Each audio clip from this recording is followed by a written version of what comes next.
शेतकऱ्यांसाठी अतिशय आनंदाची बातमी समोर आली। पुढील 24 तासात महाराष्ट्रात अतिमुसळधार पाऊस होणार। हवामान विभागाने पुढील 10 दिवसाचा नवीन अंदाज आत्ताच दिलाय।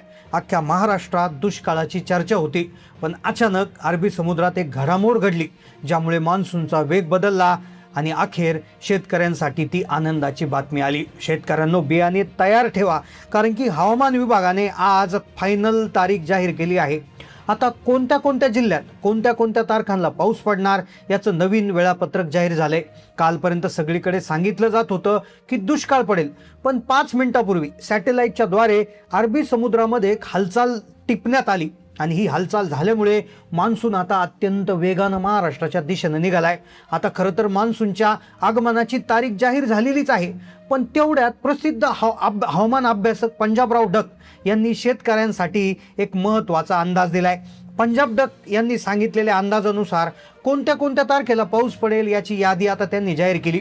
हवामान विभाग आणि पंजाब डक यांच्या दोघांच्याही अंदाजावरून आपण आज माहिती घेणार आहोत। पहा, नवीन अंदाज आता आलेला आहे।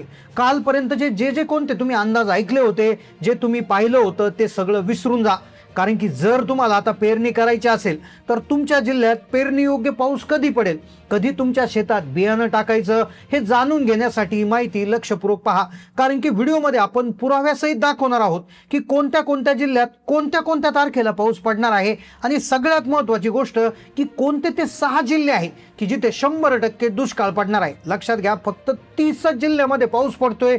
30 जिल्हे हे भाग्यवान जिल्हे आहेत आणि सगळ्यात दुर्दैवी 6 जिल्हे कोणते त्याची नावे देखील तुम्हाला व्हिडिओमध्ये सांगणार आहे। पहा, सगळ्यात आधी आपण अरबी समुद्रात अचानक काय घडलं, ज्यामुळे आज तुम्ही पाहिलं असेल ठाणे मुंबईमध्ये पाऊस सुरू झालाय। त्याचं कारण काय, टप्प्याटप्प्याने म्हणजे उद्या परवा आणि त्यानंतरचे 10 दिवस तारखेवाईज कसा कसा पाऊस पडणार आहे।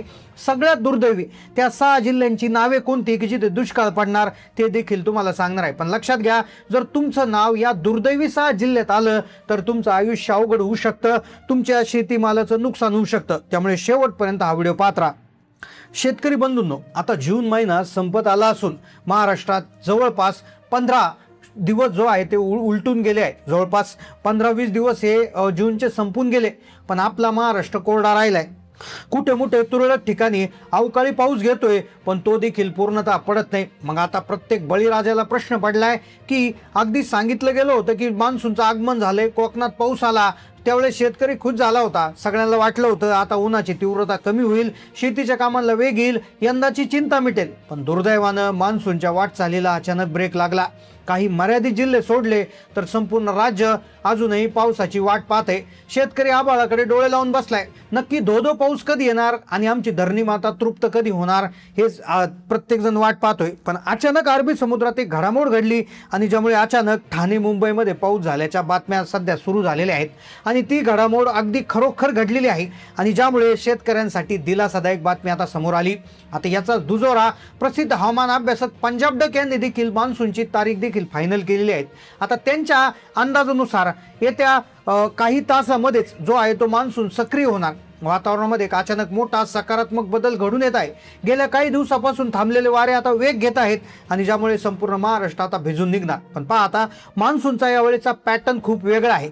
36 जिल्हे महाराष्ट्रात आहेत, तर त्यापैकी 30 जिल्ह्यामध्येच प्रचंड पाऊस पडेल आणि 6 जिल्ह्यामध्ये कुठलाही पाऊस पडणार नाही, अशी अतिशय धोक्याची जी माहिती आहे ती समोर आलेली आहे। आता तुमचा जिल्हा या 6 जिल्ह्यात तर नाही ना, हेच तुम्हाला पाहायचं आहे। आणि जर तुम्ही भाग्यवान 30 जिल्ह्यात असाल तर कोणत्या कोणत्या तारखांना तुमच्या जिल्ह्यात पाऊस येणार ती तारीख देखील तुम्ही व्यवस्थित पाहायची। तर पहा, यावेळेचा जो पाऊस आहे तर पहिली गोष्ट लक्षात घ्या, तर तो कोकणकडून येत नसून तो विदर्भाकडून येत आहे।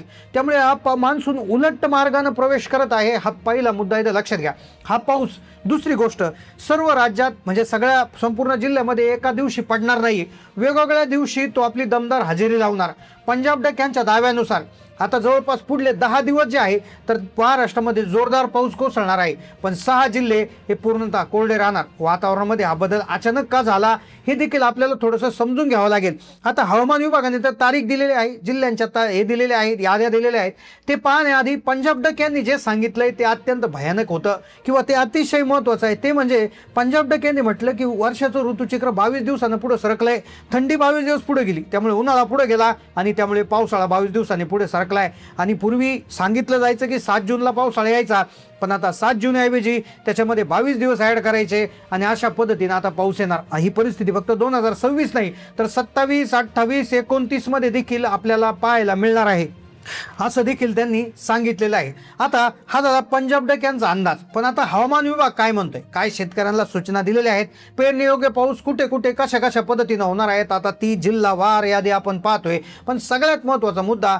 ते कोणते 6 अतिशय कमनशिबी जिल्हे आहेत की जिथे दुष्काळ पडू शकतो त्यांची यादी। आता पहा, आता वळूयात त्या सगळ्यात महत्त्वाच्या मुद्द्याकडे, तो म्हणजे कोणत्या जिल्ह्यात पाऊस कधी पडणार आणि वातावरणात कसा बदल होणार। तर पंजाब डक्यांनी दिलेल्या माहितीनुसार पुढील 24 तासामध्येच विदर्भामध्ये बहुतेक जिल्ह्यात ढगांच्या गडगडाटासह पावसाला सुरुवात होईल।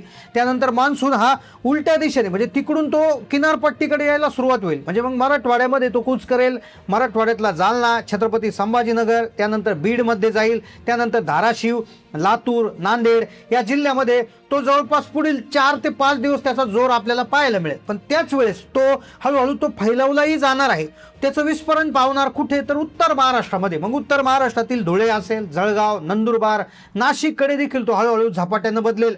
पश्चिमेकडून येणारं वारं आणि पूर्वेकडून येणारी ढगांची प्रणाली यामुळे उत्तर महाराष्ट्रात पेरणीयोग्य पाऊस पडायला सुरुवात होईल। कोकण किनारपट्टी आणि पश्चिम महाराष्ट्रातील पुणे, सातारा, सांगली, कोल्हापूर या जिल्ह्यामध्ये देखील येणाऱ्या 10 दिवसामध्ये भाग बदलत म्हणजे कुठे कमी तर कुठे अतिमुसळधार पाऊस पडणार आहे। आता विदर्भ, मराठवाड्यानंतर आता उत्तर महाराष्ट्र आणि पश्चिम महाराष्ट्राची बारी आहे। आता तुमच्या जिल्ह्यात तुम्ही पेरणी करताना काय करायचं आहे सगळी माहिती पुढे देतो। पहा, आता या बदलत्या वातावरणात पंजाब डक्यांनी राज्यातल्या सगळ्या शेतकऱ्यांना एक अत्यंत मोलाचा सल्ला दिला। शेतकऱ्यांनो, पेरणीची घाई करू नका। अनेक ठिकाणी अजूनही पुरेशी ओल नाहीये। जर तुम्ही घाईघाईने पेरणी केली आणि जमिनीत फक्त 2 किंवा 4 बोटाची ओल असेल तर तुमचं महागडं बियाणं वाया जाईल। जोपर्यंत जमिनीमध्ये किमान 3 ते 4 इंच म्हणजे जवळपास एखाद्या फुटापर्यंत जोपर्यंत ओल जात नाही तोपर्यंत पेरणी करू नका। जेव्हा शेतात चांगला ओलावा तयार होईल तेव्हाच बियाणे जमिनीत टाका, जेणेकरून उगवण क्षमता चांगली राहील। तसेच उशिरा होणाऱ्या पेरणीमुळे पिकांच्या नियोजनातही बदल करावा लागणार आहे। जर तुम्ही कापसाची लागवड करत असाल तर यावर्षी उशीर झाल्यामुळे 2 झाडांमधलं अंतर तुम्हाला कमी ठेवावं लागेल। आता पहा, अशा पद्धतीनं पाऊस होतोय। मग आता तारखा कशा आल्यात तर साधारणपणे 22 तारखेपासून 22, 23, 24 पासून हा पाऊस सुरू होतोय। सगळ्यात आधी विदर्भ आणि पूर्व मराठवाड्यात जोर राहील। त्यानंतर 3 ते 4 दिवसानंतर तो पाऊस मध्य महाराष्ट्र, उत्तर महाराष्ट्र आणि संपूर्ण मराठवाड्याचा भाग बदलत मुसळधार तिथे पाऊस पडेल। त्यानंतर कोकण किनारपट्टीसह संपूर्ण महाराष्ट्रात सर्वदूर पेरणीयोग्य पाऊस जूनच्या शेवटच्या हप्त्यामध्ये आणि जुलैच्या पहिल्या हप्त्यात त्याच्यामध्ये कुठेतरी पडू शकतो असं सांगितलं गेलंय। आता जर एखाद्या भागात पाऊस कमी झाला तर घाबरू नका। 7 जुलै ते 14 जुलैच्या दरम्यान पावसात पुन्हा वाढ होणार आहे। पुन्हा एकदा विश्रांती घेऊन पाऊस सुरू होणार आहे। त्यामुळे काळजी करण्याचं कारण नाही असं वेळोवेळी हवामान विभाग आणि पंजाब डक यांनी सांगितलं आहे। तर तुमच्या मते हा अंदाज योग्य आहे का? तुम्हाला काय वाटतं, हा अंदाज बरोबर असेल का? नक्की कमेंट करून कळवा। चॅनलला नवीन असाल तर सबस्क्राईब करा। धन्यवाद।